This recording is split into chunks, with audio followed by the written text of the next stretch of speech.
Welcome back to another episode of Trench Rat Customs. Obviously, I'm in a different scenario than I'm usually in.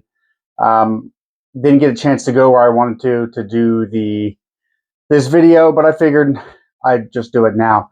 So this video is about brass plating. I've had a lot of people ask me how to do it. I found some good ideas online, and I've used it on a few guns, and it works really well and holds up really well. This Winchester 94, I actually got from a client. I do home renovations. I got from a client who thought it was his cousin's.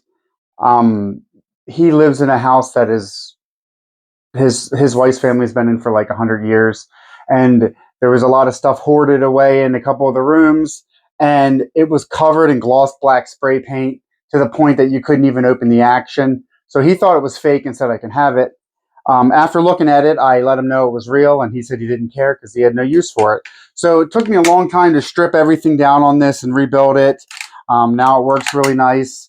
Redid the stock and everything on it.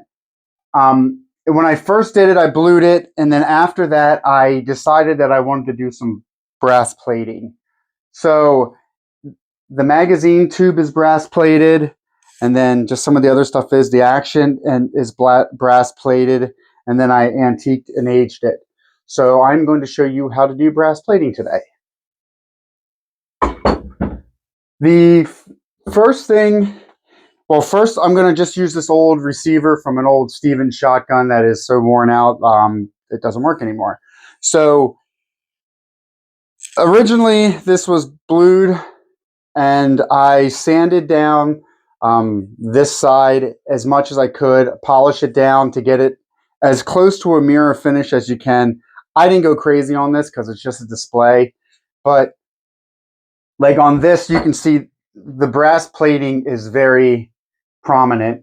And if you can't see it in the video, I'll do zoom up pictures afterwards.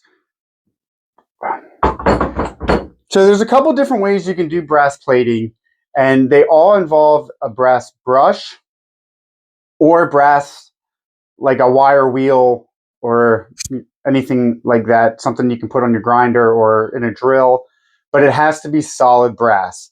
Basically, what you want is you want something that is softer than the base metal that you're going to be applying it to. And what happens is when you get it up to temperature, you can put it, some people just do it with just a wire brush and they just rub it on metal, and you can get it on and make it look brass plated, but it wears off. What I like to do is make sure that your metal is perfectly clean, and then I heat it up either with a torch, or I'll just be using a heat gun in here because I don't want to have fumes everywhere. But you heat it up with a torch or a heat gun and get it pretty darn hot, not hot enough to do any damage to the metal. But you get it hot enough, and then you take your wire wheel. I'm just using, as you can see, use soft wire. There's thicker wire ones, use soft wire. But I'm just going to use wire wheel, and then while it's hot, you just continue to run over it with the wire wheel until you get your desired finish. And so far, it's held up really well. I've done it on a couple of different guns that are a few years old, and it's held up fine for me. So you can do that, and I'm going to do that now, and then I'll show you like halfway through the. Okay, so now we have everything brass plated. I only spent like a minute going over this. This is after heating it up, uh, probably to like 700 degrees. You can go hotter. I just didn't use a torch on it this time. If you use a torch, you get actually an even better effect. You want to kind of get it up to the point where it's hot enough that the brass starts to melt a little bit, and that's when it gets in deepest. And you can get the best effect if you let it go. If you soak this in gasoline first to draw all the oils and get everything out of it, clean it off, go over it a couple times with like a degreaser and stuff, and then sand and polish it down. The cleaner you can get it in, the more oil and contaminants you can draw out of the metal, the better your finish is going to be. So you can see how well the brass plating took over just a short amount of time. And I like to give it this antique look by getting it really hot and then going over it with some good old G96, which is like my favorite gun stuff.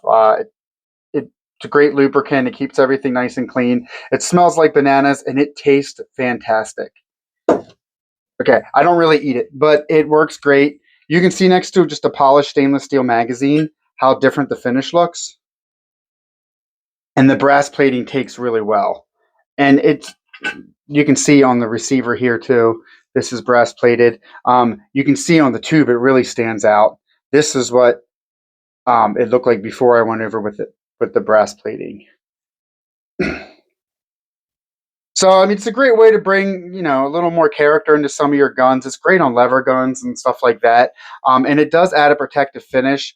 Now, you will find with some brass bristle brushes, especially the ones from China, they just seem like they don't, it just seems like they don't hold as well. Like, you can get this nice and hot, you can lay it down, it looks great, but then if you go to wipe it clean, like, it just comes off. And it's also with the different types of metal and stuff.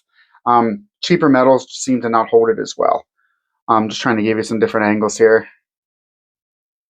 But yeah, I mean, you can see how different it looks. It really brings it out. Here's the original finish. Of course, that looks brass in the light there. You can see it better there. That's what this looks like originally, the blue. And then you can see the brass plating on it. And while I have you here, this is another project that I'm working on. This is a Remington 1148.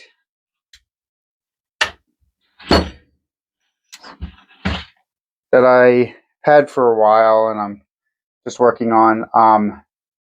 It's an 1148. What is it?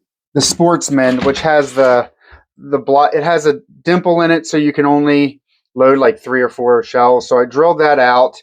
I added a magazine extension to it, and now it holds 10 rounds. And basically, my plan is to take these two, combine them together. These are from an 1100, but they'll work.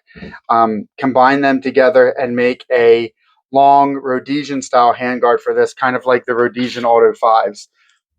These 1100s work just like an Auto 5. They reciprocate back. The whole barrel moves back. So we'll be building this. It'll hold 10 rounds, and it should be a pretty sweet gun when it's done. It'll have a barrel shroud and all that kind of stuff. Yeah, so that's what we got for now. Again, I appreciate anyone that likes and subscribes and follows. And if you stay tuned, I'll be doing a lot more videos like this. Right here, you can really see the difference. So hopefully someone can find this useful in one of your future projects. Thank you, and I will see you next episode.